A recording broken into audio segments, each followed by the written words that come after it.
ओम नमो नारायणाय।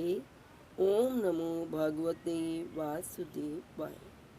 माना जाता है कि भगवान विष्णु जब चारों धामों पर बसे अपने धामों की यात्रा पर जाते हैं तो हिमालय की ऊंची चोटियों पर बने अपने धाम बद्रीनाथ में स्नान करते हैं। पश्चिम में गुजरात के द्वारिका में वस्त्र पहनते हैं, पुरी में भोजन करते हैं और दक्षिण में रामेश्वरम में विश्राम करते हैं। द्वापर के बाद भगवान कृष्ण पुरी में निवास करते हैं।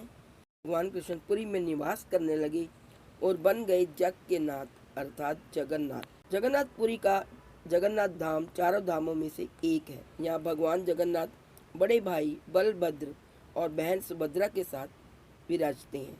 आप जानते हैं जगन्नाथ रथ यात्रा श्रद्धालुओं के लिए एक आकर्षण का केंद्र है। हिंदुओं की प्राचीन और पवित्र 7 नगरियों में पुरी उड़ीसा राज्य के समुद्री तट पर बसा है। जगन्नाथ मंदिर विष्णु के 8वें अवतार श्री कृष्ण को समर्पित है। भारत के पूर्व में बंगाल की खाड़ी के पूर्वी छोर पर बसी पवित्र नगरी पुरी उड़ीसा की राजधानी भुवनेश्वर से थोड़ी दूरी पर है। आज का उड़ीसा प्राचीन काल में उत्कल प्रदेश से माना जाता था। यहाँ देश की प्रमुख बंदरगाहें थी, जैसे जावा, सुमात्रा, इंडोनेशिया, थाईलैंड और अन्य कई देशों का इन्हीं बंदरगाहों के साथ व्यापार होता था। पुराणों में इस धरती का बैकुंठ कहा गया है। यह भगवान विष्णु के चारों धामों में से एक है। इसे श्री क्षेत्र, श्री पुरुषोत्तम क्षेत्र, शाक क्षेत्र, नीलांचल, नीलगिरी और श्री जगन्नाथपुरी भी कहते हैं। यह लक्ष्मीपति विष्णु ने तरह तरह की लीलाएं की थी। ब्रह्म और सुगंध पुराण के अनुसार यहाँ भगवान विष्णु पुरुषोत्तम नील माधव के रूप में अवतरित हुए। पुराणों के अनुसार नीलगिरी में पुरुषोत्तम हरि की पूजा की जाती है। पुरुषोत्तम हरि को यहाँ भगवान राम का रूप माना गया है। आइए अब जानते हैं जगन्नाथ मंदिर का इतिहास। इस मंदिर का सबसे पहला प्रमाण महाभारत के वन पर्व में मिलता है।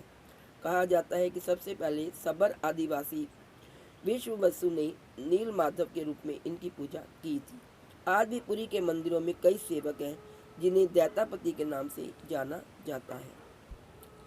राजा इंद्रद्युम्न मालवा का राजा था, जिनके पिता का नाम भारत और माता का नाम सुमति था। राजा इंद्रद्युम्न को सपने में हुए थे भगवान जगन्नाथ जी के दर्शन।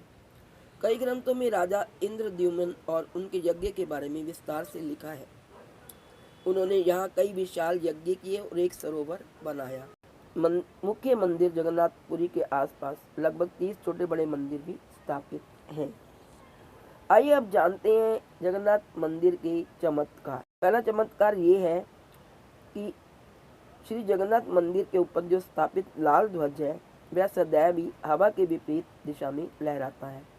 ऐसा किस कारण से होता है यह तो वैज्ञानिक ही बता सकते हैं, लेकिन यह निश्चित ही आश्चर्यजनक बात है। यह भी आश्चर्य कि प्रतिदिन सायंकाल मंदिर के ऊपर स्थापित ध्वज को मानव द्वारा उल्टा चढ़कर बदला जाता है। ध्वज भी इतना भव्य है, जब यह लहराता है तो इसे सब देखते ही रह जाते हैं।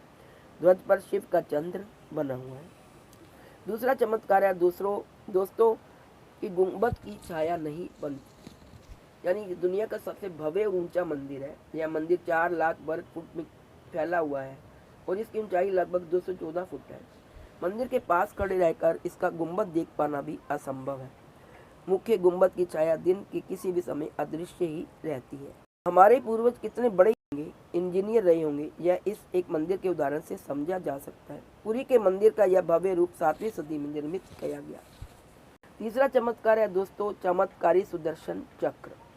पुरी में किसी भी स्थान से आप मंदिर के शीर्ष पर लगे सुदर्शन चक्र को देखेंगे तो वह आपको सदैव अपने सामने ही लगा दिखेगा। इसे नील चक्र भी कहते हैं। यह अष्ट धातु से निर्मित है और अति पावन और पवित्र माना जाता है। चौथा चमत्कार है दोस्तों हवा की दिशा। सामान्य दिनों के समय हवा समुद्र से जमीन की तरफ आती है और शाम के दौरान इसके विपरीत, लेकिन पुरी में इसका उल्टा होता है।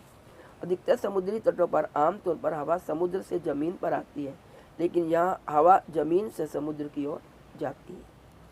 अब पांचवा चमत्कार है दोस्तों गुंबद के ऊपर पक्षी नहीं उड़ते। मंदिर के ऊपर गुंबद के आसपास अब तक कोई पक्षी उड़ता हुआ नहीं देखा गया। इसके ऊपर से विमान नहीं उड़ाया जा सकता। मंदिर के शिखर के पास पक्षी उड़ते नजर नहीं आते, जब ये देखा गया है कि भारत के अधिकतर मंदिरों के गुंबदों पर पक्षी बैठ जाते हैं या आसपास उड़ते हुए नजर आते हैं। छठा चमत्कार है दोस्तों, दुनिया का सबसे बड़ा रसोई घर। 500 रसोइये 300 सहयोगियों के साथ बनाते हैं भगवान जगन्नाथ जी का प्रसाद। लगभग 20 लाख भक्त कर सकते हैं यहाँ भोजन। कहा जाता है कि मंदिर में प्रसाद कुछ हजार लोगों के लिए ही क्यों ना बनाया गया हो, लेकिन इससे लाखों लोगों का पेट भर सकता है। मंदिर के अंदर पकाने के लिए भोजन की मात्रा पूरे वर्ष के लिए रहती है। प्रसाद की एक भी मात्रा कभी व्यर्थ नहीं जाती। मंदिर की रसोई में प्रसाद पकाने के लिए 7 बर्तन एक दूसरे पर रखे जाते हैं और सब कुछ लकड़ी पर ही पकाया जाता है। इस प्रक्रिया में शीर्ष बर्तन में सामग्री पहले पकती है, फिर क्रमशः नीचे की तरफ एक के बाद एक पकती जाती है, अर्थात सबसे ऊपर रखे बर्तन का खाना सबसे पहले पक जाता है। हुआ ना ये चमत्कार। अब जानिए 7वां चमत्कार, समुद्र की ध्वनि। मंदिर के सिंह द्वार में पहला कदम प्रवेश करने पर ही मंदिर के अंदर से आप सागर द्वारा निर्मित किसी भी ध्वनि को नहीं सुन सकते। आप बाहर से ही एक ही कदम को पार करें तब आप इसे सुन सकते हैं। इसे शाम को स्पष्ट रूप से अनुभव किया जा सकता है। इसी तरह मंदिर के बाहर स्वर्ग द्वार है, जहाँ पर मोक्ष प्राप्ति के लिए शव जलाए जाते हैं, लेकिन जब आप मंदिर से बाहर निकलेंगे तभी आपको लाशों के जलने की गंध महसूस होगी। आप देखिए 8वां चमत्कार क्या है, जगन्नाथ मंदिर का रूप बदलती मूर्ति। यहाँ श्री कृष्ण को जगन्नाथ कहते हैं। जगन्नाथ के साथ उनके भाई बलभद्र और बहन सुभद्रा विराजमान है। तीनों की यह मूर्तियाँ काष्ठ की बनी हुई है। यह प्रत्येक 12 साल में एक बार होता है। प्रतिमा का नव कलेवर। मूर्तियाँ नई जरूर बनाई जाती हैं, लेकिन आकार और रूप वही रहता है। कहा जाता है कि उन मूर्तियों की पूजा नहीं होती, केवल दर्शनार्थ रखी गई है। आइए अब जानते हैं 9वां चमत्कार। आषाढ़ माह में भगवान रथ पर सवार होकर अपनी मौसी रानी गुंडीचा के घर जाते हैं भगवान जगन्नाथ। यह रथ यात्रा 5 किलोमीटर में फैले पुरुषोत्तम क्षेत्र में ही होती है। रानी गुंडीचा भगवान पर जगन्नाथ के परम भक्त राजा इंद्रद्युम्न की पत्नी थी, इसलिए रानी को भगवान जगन्नाथ की मौसी कहा जाता है। अपनी मौसी के घर भगवान 8 दिन रहते हैं। आषाढ़ शुक्ल दशमी को वापसी की यात्रा होती है। भगवान जगन्नाथ का रथ नंदी घोष है, देवी सुभद्रा का रथ दर्प दलन है और भाई बलभद्र का रथ तल ध्वज है। पुरी के गजपति महाराज सोने की झाड़ू बुहारते हैं, जिसे छेरा पैरन कहते हैं। अब देखिए 10वां चमत्कार, हनुमान जी करते हैं जगन्नाथ की समुद्र से यात्रा। माना जाता है कि 3 बार समुद्र ने जगन्नाथ जी के मंदिर को तोड़ दिया था। कहते हैं कि महाप्रभु जगन्नाथ ने वीर मारुति हनुमान जी को यहाँ समुद्र को नियंत्रित करने हेतु नियुक्त किया था, परंतु जब जब हनुमान जी जगन्नाथ बलभद्र में सुभद्रा के दर्शनों का लोभ संवरण नहीं कर पाते थे, वे प्रभु के दर्शन के लिए नगर में प्रवेश कर जाते थे। ऐसे में समुद्र भी उनके पीछे नगर में प्रवेश कर जाता था। केसरी नंदन हनुमान जी की इस आदत से परेशान होकर जगन्नाथ महाप्रभु ने हनुमान जी को यहाँ स्वर्ण बेड़ी से आबद्ध कर दिया।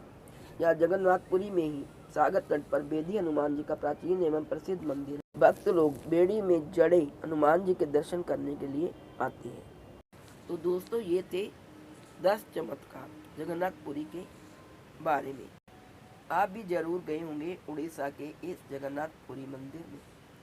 नहीं गए तो जरूर जाइए और इनके दर्शन करके अपने आप को कृतार्थ